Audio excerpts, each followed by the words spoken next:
করব আমরা একটা ঘটনা শুনে আসলাম আপনারা নাকি অনেক পরিশ্রম করে টাকা ইনকাম করার পরেও আপনার বাবা মা মানতেছে না, এর কারণটা কি বলতে পারবেন একটু?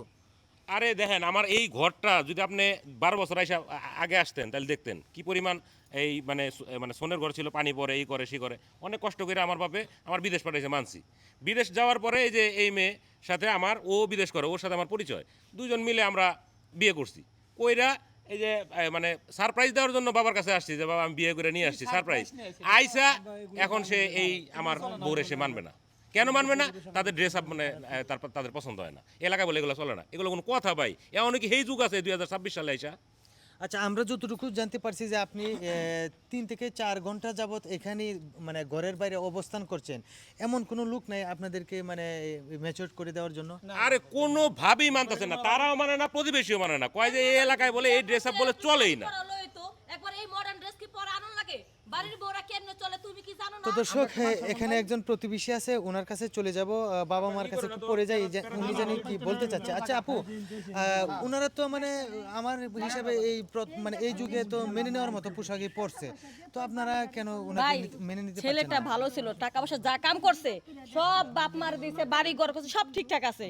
বিয়া করছস ভালো কথা, এমনি প্রথম বিয়া করছস বাপ মারে না জানা, তুই একটু শাড়ি মারি পরাইয়া ভদ্রভাবে পরিবেশটা নিয়ে তারপর ভাই তুলতি। যেভাবে পোশাক দেখে যদি উপর দিয়ে প্রথম অবস্থা যদি এই অবস্থা করে, তাহলে তার চাল চলনটা কিরকম হইব?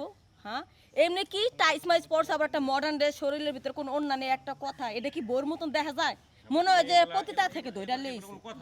তো দর্শক, আসলে গ্রামের মানুষ এমনই একটা সহজ সরল মানুষ যে যারা কিনা কিছু আধুনিকতা যদি কেউ দেখায় তাহলে এটা সহজে মেনে নিতে পারে না, কারণ হচ্ছে তারা সবসময় চায় যে আসলে সামাজিকতার সাথে চলার জন্য। তো এখন আমরা চলে যাব একটু মা বাবার কাছে। তো কাকা, একটু ডিস্টার্ব করি।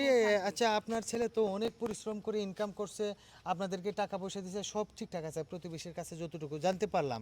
তো উনার এই পোশাকের মধ্যে কি এমন সমস্যা দেখছেন যা আপনারা মেনে নিতে পোশাকের পারতেছেন না? মধ্যে কথা বুঝেন যে আমি একজন মজ্জিন মানুষ, আমার বাবা ইমাম ছিল, কথাটা বুঝেন। এই এলাকায় তো আমাদের একটা মান সম্মান আছে।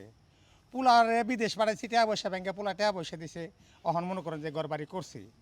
তো তুই আইবি দেশ আইবি, একটা আবার দেখে শুনে ভালো একটা মেয়ে দেখে তোর বিয়ে করাম। বিয়ে করানি বাদ দিয়া থুয়া আমার পোলা দেন তো কি ধরে নিয়ে আইছে। কি ধরে হ্যাঁ? নিয়েছে? এগুলা সমাজের মানুষ কি আমাদের মানবো কোন?